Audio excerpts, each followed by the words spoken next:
Start. Okay, it start. Hello, assalamu alaikum to you all. Good morning, good evening, good afternoon. This is me, Amna Educationwali. Welcome you to all to the another inspiring episode of the Inspiring Personality Corner. I am your host and your friend Amna, and it is truly pleasure to have you each of you with us who are watching us live on my YouTube channel, that is Amna Education Wali. As you know, we bring you conversation with remarkable individuals whose journeys inspire, educate, and empower people around the world.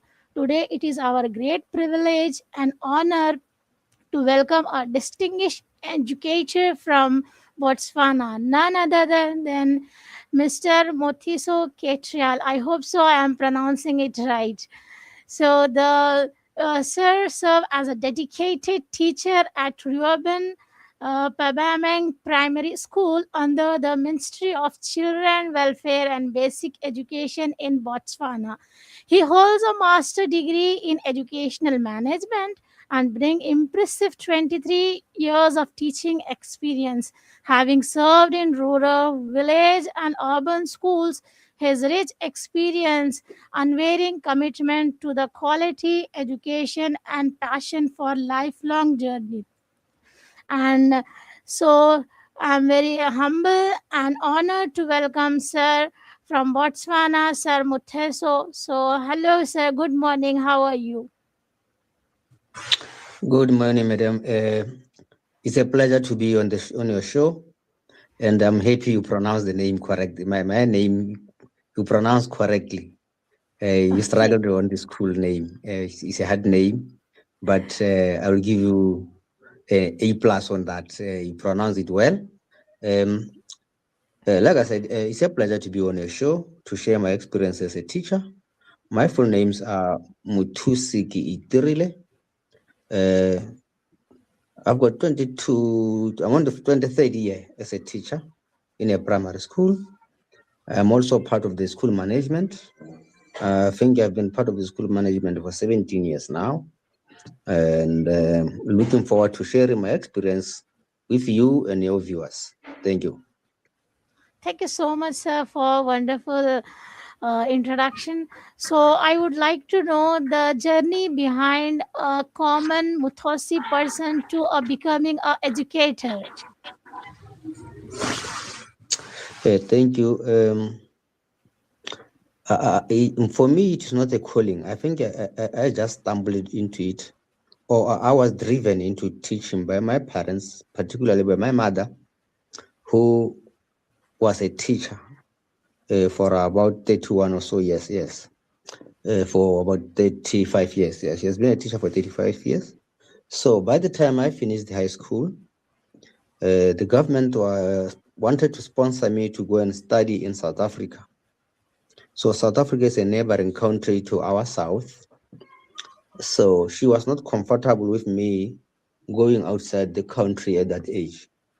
So she gave me alternatives, whether to apply as a nurse or apply as a teacher. So I applied to three colleges, one for secondary education, one for agriculture education, and one for primary education. So the first one to admit me was the one for primary education, and she insisted I register for that course because at the time, once you were admitted as a teacher, as a teacher trainee, you were guaranteed employment. So she was sure that should I register, I was employed already. So she drove me towards teaching. I did my 3-year diploma and all the teaching practices. Then I started enjoying it. When I entered the field, I was promoted early. So it also made me to love it because now I was progressing well. And then I decided to do my bachelor's degree. Uh, Completed that. Then I was advised to do a specialist thing for management. So I did my master's in educational management. So it was not my first choice, really. I was driven into it by my mother. And after joining, I started to enjoy it, working with learners. So that's that, my journey with it. So I was driven, but I found that that's where I belong. Okay, that's great. That's wonderful. As you know, every story there is a behind another story. So this was your mother who drove here in this department. We can say that. Okay, sir. Sir, as a you have a master degree in educational management that influenced your leadership style and classroom practices. How it impact?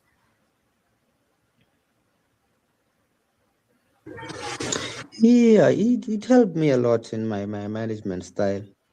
Um, though I'm a manager, I'm more of a classroom teacher. I'm not yet at the administrative level yet. Uh, I do it halfway. The other time I'm at classroom. There are managers who are fully administrators. I'm part administrator, I'm part classroom teacher. So the qualification helps me a lot because we are dealing with different characters. In my department, I also deal with different characters of teachers. I've got different characters of learners. Mind you, I am a senior teacher guidance and counseling. So you have to go through the counseling part of these learners who come from different backgrounds. So I needed that qualification really.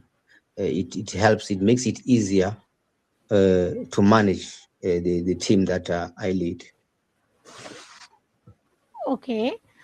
Sir, you are a primary teacher who teach the smaller kids, so what teaching methods have you found most effective in keeping young learners engaged? Because for the young learners, it is very challenging to engage that kids.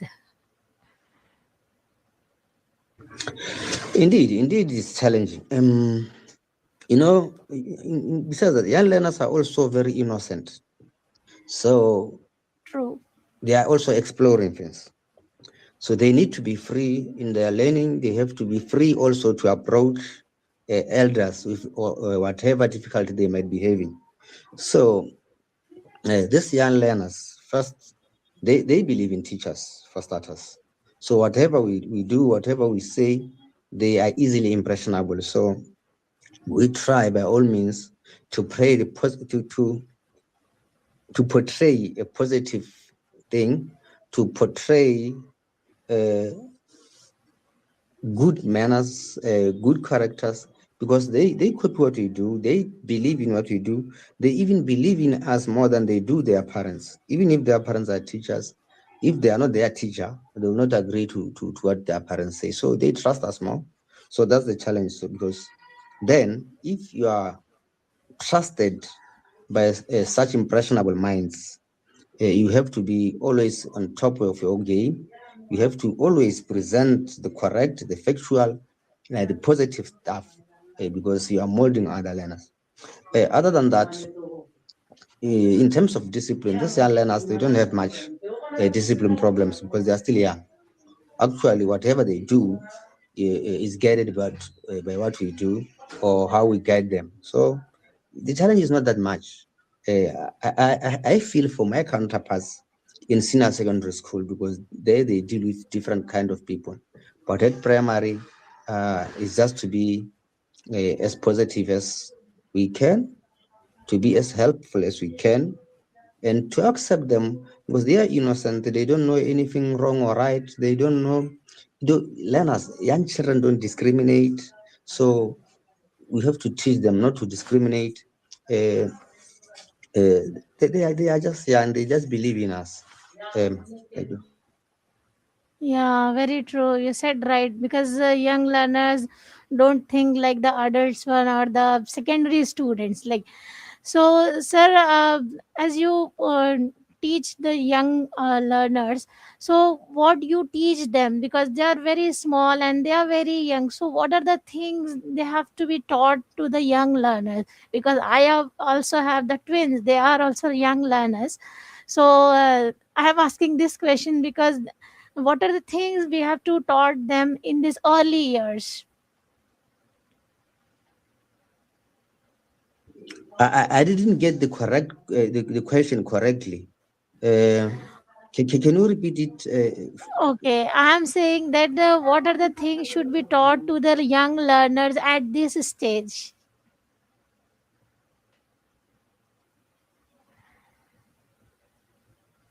At this stage, what Your can you do to your learners? like a young learner, you are teaching to the young learners. So, what are the things you teach to them? Oh, okay. Sorry. Uh, in my class, I teach two subjects. For starters, I teach the native language Setswana, and I teach creative Okay. and performing arts. Besides dealing with the guidance stuff. So these learners are young. They need to explore as much as they can so that when they grow, they can make choices. They can also discover their talents. They can also discover their strengths. So uh, the most important thing that I emphasize as a guidance teacher is treat each and every one the same. Because learners, there's too much hate in the world at the moment. Uh, but if they can be taught love, humanity from a young age, and it be impressed upon them from that age, there's no how anyone else will change that when they grow up. So we try by all means to impress upon them the values of human dignity, the values of humanity, peace, uh, bullying, all those stuff. We teach them from a young age so that when they grow up, nothing else will impress them or will be impressed upon them when they grow up, or so that they can have a conscience when they grow up of the things that they have been taught when they were young. So that's mainly where I focus on as a guidance teacher. Okay, sir, that's great for sharing with us. The scientists also prove that the for the young learners who are the below 7 years, the more the brain started developing, it is more like it's for developing for the languages. So when kids exposed to the many languages, it's the brain also increasing, and the portion of that central brain is preparing for that child. So the teaching the other stuff or the other things, I think the teacher should understand that when a child brain requirement is to get the languages skills, so why should we teach the other stuff? Or let we can say that the manners thing, some discipline or that thing, must we can teach them, but it is not mandatory. Like in our country, in many schools, they used to teach like other different things for the young kids. So the teacher should keep an eye that what we are teaching and what is the impact of them to that young learners, right? I mean, with us, because I'm teaching in a town. So Okay. as much as we are in Botswana, these learners don't know Setswana Mm-hmm. because their parents take them to private reception classes. They are taught in an English medium crashes or kindergartens. So when they come to public school, most of them don't speak Setswana, Mm-hmm. which is wrong. Yeah. But parents have got the choices for to teach their learners. But also they learn from television, and these cartoons are in English. So most of them, when they come to public school to start their reception and standard one or the grade one, most of them struggle with the native language.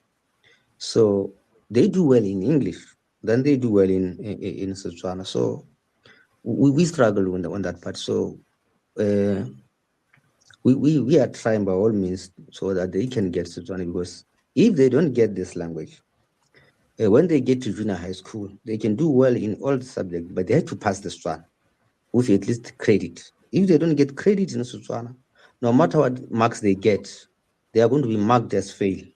because they have to get credit in the native language. So, but from a young age, because we don't use Setswana anywhere else, it's not a requisite for work, but for grade at junior secondary and at senior secondary, they have to make credit pass in the native language. So it's a challenge because we are competing with Asian countries, the likes of India, Pakistan, China, Singapore, and Malaysia.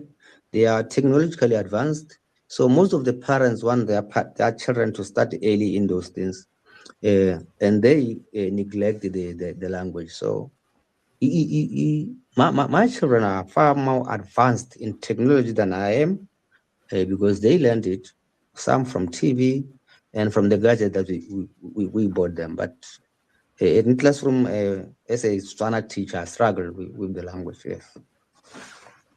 Yeah, you are right because parents more focus in on English speaking because English is an international language, and parents used to think like if my child know English, so he or she can get more exposure or get more opportunities. They are thinking their perspective is like that, but native language is very necessary in my perspective because you belong to where, and until unless you won't speak that language and you won't able to understand the things in which country you are born, so what is the like there is a much more laws behind that. I This is my perspective. Okay, sir. Okay, sir. In today's world, rapidly changing world, so what skill do you think every child should develop to succeed in the future?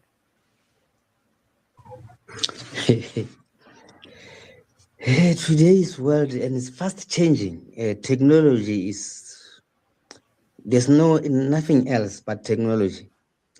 Uh, Children has to pick this skill early. Um, AI for starters is changing the game, and we can't be seen to be behind in that technology. In that aspect, we need totally to drive our children towards picking the skill.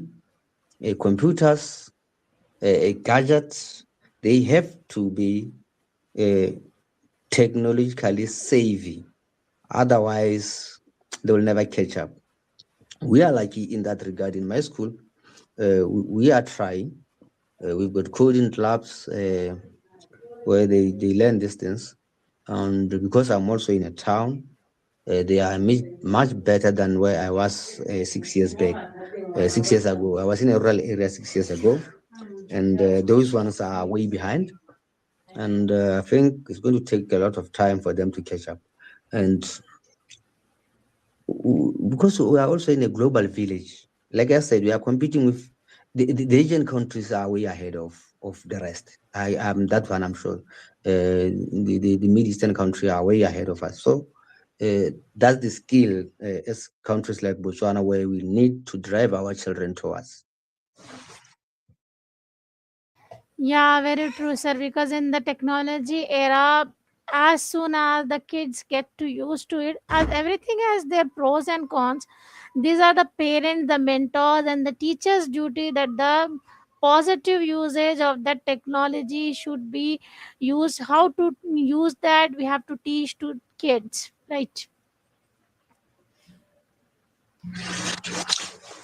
The challenge is now with technology, it is open. That's the challenge because now even other wrong stuff is found on the internet.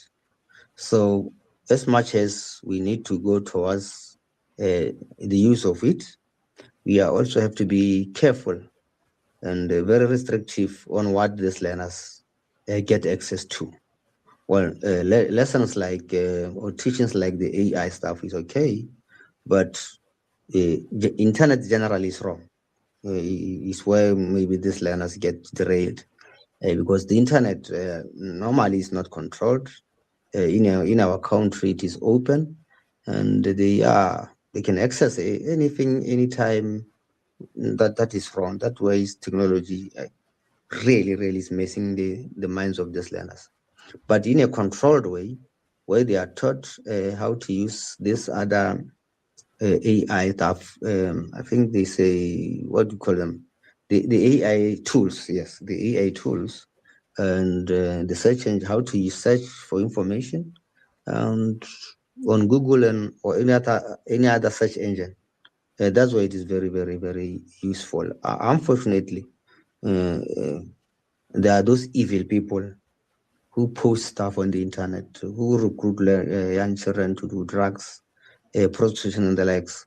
That's why really learning sites should be monitored.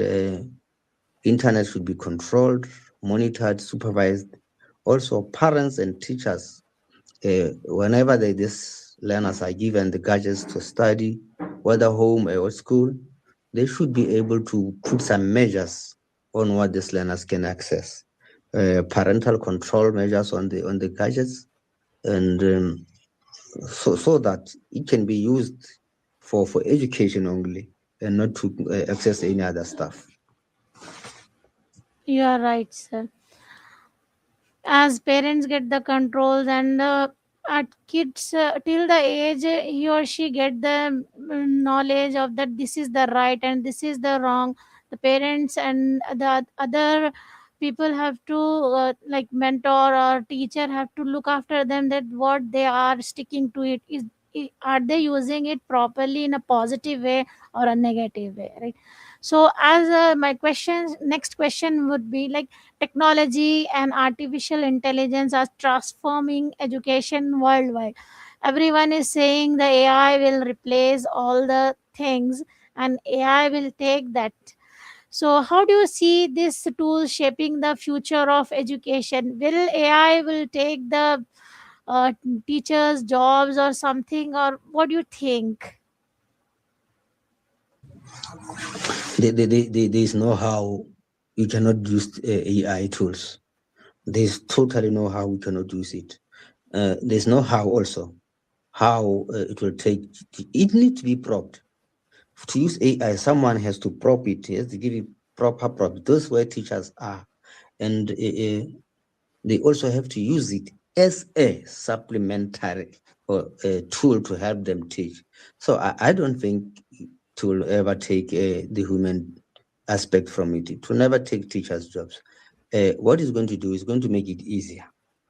And of course, if it means when it becomes easier, then it's going to be less human capital, then it's going to be like that. But we also there's also need to reduce classroom sizes so that more teachers can be kept at work.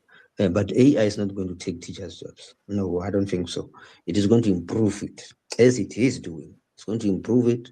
These learners also need the practical approach to teaching or to learning. So if they are engaged hands-on, so there's no how uh, teachers will be rendered absolute. No, they are still going to help. They are still going to need to give AI tools instructions on what to do. Teachers are also going to be there to manage the learners. They might use this to mark scripts, to do what. Everything can be motorized or digitalized, but I don't fear that AI is going to take teachers' jobs. No, teachers are going to still be teachers. Uh, Whether they're going to give real classroom instructions, but somehow, where even if it changes, somehow teachers still be going to be needed to do something in the schools. I don't fear it anyway, totally. I'm one Yeah. person who would like to embrace it. Uh, I would like to go as far as to advanced levels so that teaching will be enjoyable and easy. Yeah, you are right. AI won't replace you. The AI learners who already learn the AI and the tools, who know how to use that tools in their profession, will definitely get their jobs more than the people who won't realize, or who won't think that it would change the things, that manual, the repeated things, whatever they are doing before. When they are stick to the same thing, definitely their jobs will be in danger. The person who are using technology in their field, must they will be there. Okay, sir. At last, for the what advice would you give to the young educators, or who are just beginning their teaching, like me? I am not a teacher, but I would like, my goal is to build a future-driven, AI-driven school. So, what advice would you like to give? Let me start by saying you are a teacher. Don't never say you are not a teacher. You are a teacher because learning start from home. If you have got children, you have to teach them things. So we are teachers, all of us. But when it comes to professional teaching, the young teachers or those who are just starting in the field, um, we are working with impressionable minds. We are working with people who are in future are going to be our leaders. So we need to mold them well. Whatever we desire in life, we can achieve by placing the right people in the right positions as teachers. We control everything. So if we need doctors in schools, if we need engineers, they are there in our hands. We as teachers can do that. So teaching is evolving like anything else. Be ready to embrace change and go with the times. The times dictates that AI is the way to go. And therefore, as teachers, all young and old, experienced, inexperienced, those who have been there, those who are starting, embrace this thing. Learn as much as we can. Simplify the work by using technology. We can, everyone can. This thing is not alien to some parts of the world. No, everyone can do this. So, as a teacher, be always on top of your game, always learn. We cannot emphasize for students to learn when we are not ready to learn ourselves. Learning does not stop. We learn every day, we learn through situations, and this AI is another opportunity for teachers to learn so that it becomes easier for us to teach others.